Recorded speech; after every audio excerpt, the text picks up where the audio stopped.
Ano ang mensahe ni Prophet Zephaniah? Pag-usapan po natin yan sa devotion natin na ito. Magandang araw po sa bawat isa sa inyo. Welcome back to our 365 Daily Devotions Seminary Edition.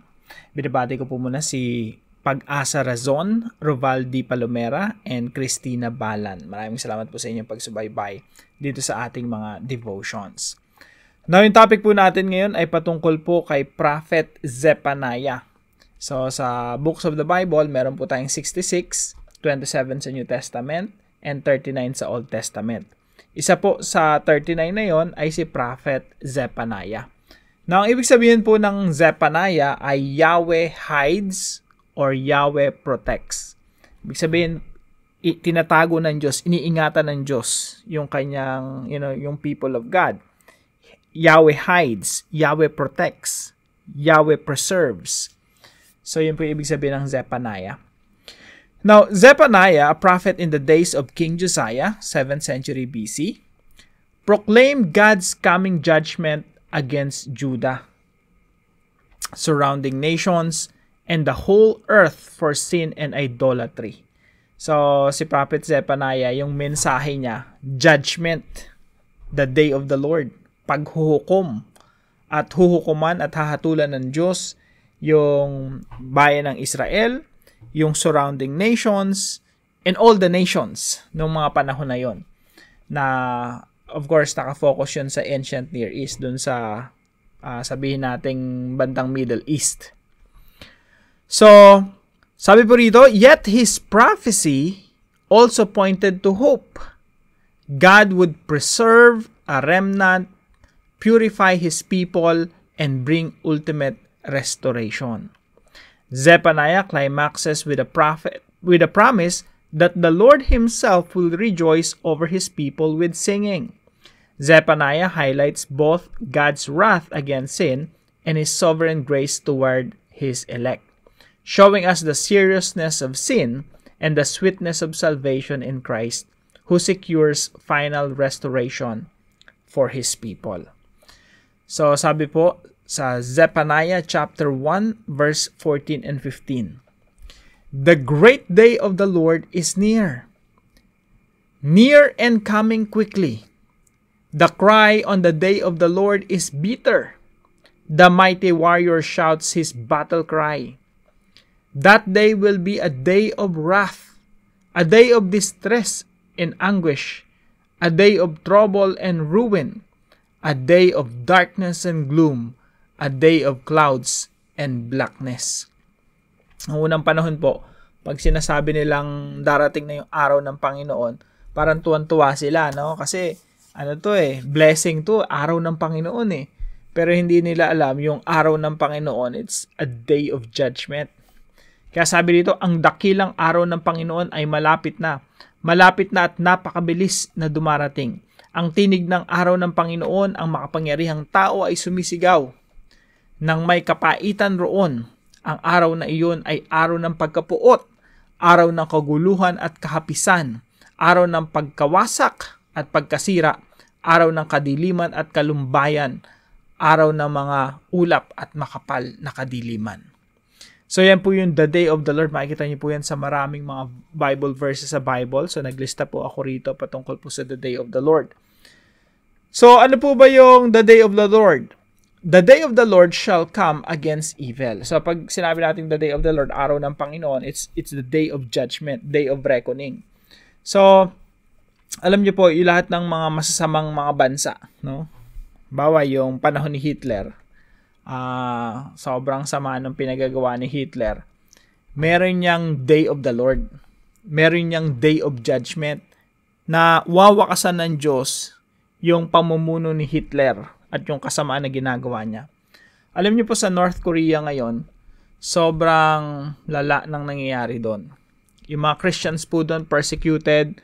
Ang namumuno sa kanila ay yung pinaka-komunistang leader nila na si Kim Jong-un. Yung mula sa lolo, sa tatay, ngayon sa apo na, si Kim Jong-un. Ilang dekada na po silang pinaghaharian ng pamilya na yon. At walang kalayaan doon sa North Korea.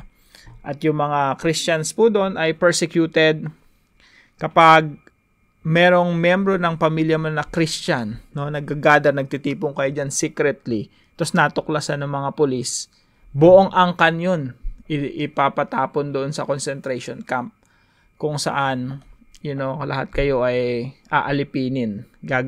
Gagawin kayong mga, mga slaves. At kung ano ipapagawa sa inyo, to death, hanggang yun na yung maging kamatayan ninyo. So, ganun yung ginagawa nila sa North Korea. Pero meron yung Day of the Lord. Ibig sabihin, merong time na huhusgahan ng Panginoon lahat ng kasamaan ng, pamilya nung leader nila doon sa North Korea. At magkakaroon din sila ng kalayaan. So, the Day of the Lord shall come against evil. Kaya makikita niyo po yung concept ng the Day of the Lord sa maraming mga mensahe ng mga propeta. Kasi po, hindi pwedeng yung kasamaan forever na lang nag-exist. Kaya po yung kasamaan dito sa mundo, meron ring katapusan yan. Merong Day of the Lord.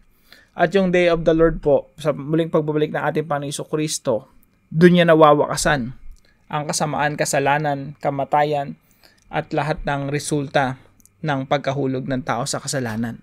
Now, pangalawa po, the Day of the Lord is judgment and salvation. So, in the Day of the Lord, ito po ay paghuhukom, paghatol, pagpaparusa. Ito po ay araw ng pagkapuot, araw ng kaguluhan, kahapisan, araw ng pagkawasak at pagkasira ng mga gumagawa ng masama. Lahat ng mga hindi sumusunod sa Diyos. Pero at the same time, yung Day of the Lord is the day of salvation for the people of God. Halimbawa po niyan, kasi po dito sa konteksto ng Zechariah, ng yung mga prophets po sa Old Testament, ang inaapi dyan, yung mga mananampalataya at tagasunod ng Panginoon. So, kapag hinusgahan ng Diyos yung mga oppressor, yung gumagawa ng masama, naliligtas yung mga ginagawa ng masama. Kung dumating yung Day of the Lord sa North Korea, yung mga inaaping mga Kristiyano doon ay mapapalaya. Ibig sabihin, magkakaroon na sila ng kalayaan. Hindi yung nagmi-meeting sila underground, tapos pag nakita sila, nahuli sila, either pagpapatayan sila or ipatapon sila sa concentration camp. So, the Day of the Lord is judgment against evildoers, and it is salvation for those who follow the Lord. So, double-edged sword po yan. Sa muling pagbabalik ng ating Panginoon Jesucristo, yun yung Day of the Lord natin, sa panahon po na yan, wawakasan ng Diyos lahat ng gumagawa ng masama. Paparusahan lahat ng dapat parusahan. At yan yung magiging fullness ng kaligtasan ng mga mananampalataya. So, yung the Day of the Lord, it is both judgment and salvation. Now, point number 3, the Lord hides and protects His people. Yan po yung ibig sabihin ng Zephaniah. The Lord hides and protects His people. Alam niyo po, minsan kasi, kapag merong hinatulan ng Diyos, hinukuman ang Diyos na isang bayan or isang bansa, pati yung mga Kristiyano, nagsasuffer, nagdudusa. Kagaya po dito, sa panahon ni Zephaniah, panahon ni Zechariah, panahon ni Ezekiel, panahon ni Jeremiah, nung hinatulan ng Diyos yung bayan ng Israel, yung mga mananampalataya din, syempre, naapektuhan. Pero sa kabila ng kanilang paghihirap, merong pangako yung Diyos. I will protect you. I will take care of you. Kaya po yun yung ibig sabihin ng Zephaniah, the Lord hides, the Lord protects His people. Kaya dito po kahit sa atin po, no, sa mga nangyayari sa buhay natin, minsan, dinidisiplina tayo ng Panginoon o yung ating pamilya or maybe yung ating bansa, pero nadadamay din tayo, no, sa kasalanan ng iba. Kaya po, napakahalaga ng concept ng Zephaniah. The Lord protects His own people.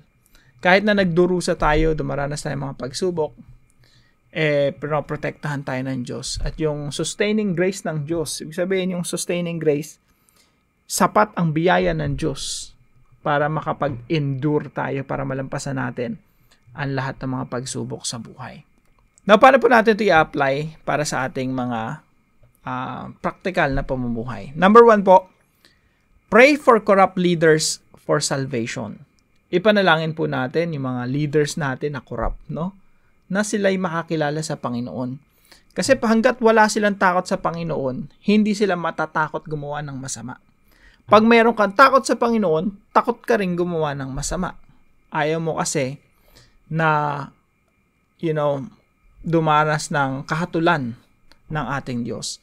So let's pray for our corrupt leaders, lalo na sa mga corrupt, no? For salvation. And judgment. Judgment kapag hindi sila nagsisi. Judgment kapag nanatili silang, stubborn, matigas ang kanilang, pag pinagmatigas nila yung kanilang mga puso. Alam niyo po, meron pong mga sinisharean tayo ng gospel, ng ebanghelyo, na ang tigas-tigas ng puso nila. Alam niyo po, kung hindi lalambot yung puso ng tao na yun at hindi manunumbalik sa Panginoon, ang kakaharapin niyo po ay judgment. Paghahatol ng Diyos. Pangalawa po, pursue holy living despite suffering and hardships. Daranas po tayo ng mga pagdurusa, mga pagsubok, pero sa kabila noon, let's pursue holy living. Ibig sabihin po, mamuhay tayo na may katuwiran. Napakahirap po nun, lalo na sa oras ng mga pagdadalamhati, parang hirap maging matuwid. Nakakapagod maging matuwid, no? Nakakapagod gumawa ng mabuti kung ikaw ginagawan ka ng masama. Kaya nga po sabi ni Pedro sa mga inuusig ng mga Kristiyano, "Dear friends, do not be surprised at the fiery ordeal that has come on you to test you as though something strange were happening to you. But rejoice inasmuch as you participate in the suffering of Christ, so that you may be overjoyed when His glory is revealed." Mga minamahal, huwag kayong magtaka tungkol sa mahigpit na pagsubok na dumarating sa inyo upang kayo'y subukin. Nawaring may isang katakatakang bagay na nangyari sa inyo. Sabi ni Apostol Pedro, huwag na kayong magtaka na dumarating yung mga pagsubok sa inyo, yung paghihirap. Huwag nyo nang ipagtaka yan kasi normal yan sa Kristiyanong pamumuhay. Sa halip, sabi dito, magalak kayo.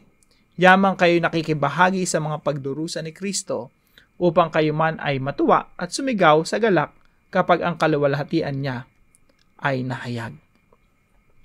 So, pursue holy living despite suffering and hardships. Pangatlo po, persevere through God's protection and grace. Magpatuloy po tayo, wag po tayong sumuko. Let's persevere, let's endure. Wag po tayong susuko kahit ano pong mga kapighatian ang ating danasin. Kahit anong mga pagsubok, kahit anong mga problema ang nasa ating harapan. At kahit na minsan pagod na tayo at minsan ang pakiramdam natin ay gusto na nating sumuko. Let's persevere. Bakit po? Meron po kasing protection ang Diyos. Ang Diyos ang magproprotekta sa atin, ang mag-iingat sa atin. Pangalawa po, ang Diyos yung magsusustain sa atin. Ibig sabihin ng God sustaining grace, ibig sabihin sapat ang biyaya ng Diyos para pagtagumpayin tayo. Hindi po tayo umaasa sa sarili nating lakas. Hindi po tayo umaasa sa sarili nating kakayanan upang malampasan ang mga pagsubok natin sa buhay. What we need is God's sustaining grace. Yung mga dumaranas sa mga pagsubok sa panahon ni Zephaniah, ito yung kailangan nila sustaining grace, protection ng Diyos. At ito rin po ang kailangan natin ngayon. Hindi po tayo umaasa sa sarili nating kalakasan, kundi sa kalakasan ng Diyos. Let's trust that God's grace is enough to sustain us and carry us through until we reach victory. Now, para po sa ating discussion, why do we need to persevere in times of suffering and hardships? At samahan niyo po ako sa panalangin. Father, thank you for the message of Zephaniah that reminds me of both your holiness and your mercy. I confess that I often take sin too lightly, but you do not. Lord, I pray that all of our leaders in our country will come to know Jesus. Forgive them, Lord, May they surrender to His Lordship and be saved. But in case they stubbornly refuse and they continue in their corruption, I pray that you remove them from power. Let them face the consequences of their evil deeds.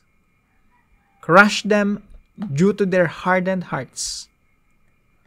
I pray this in Jesus' name. Amen and amen.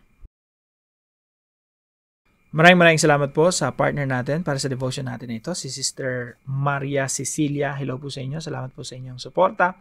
At kung kayo po ay may natutunan sa devotion natin na ito, ipalam nyo lang po sa comment section right below this video. And please don't forget to share this devotion to your family and friends. God bless you po mga kapatid. See you po tomorrow 5 a.m. dito sa ating Daily Devotions.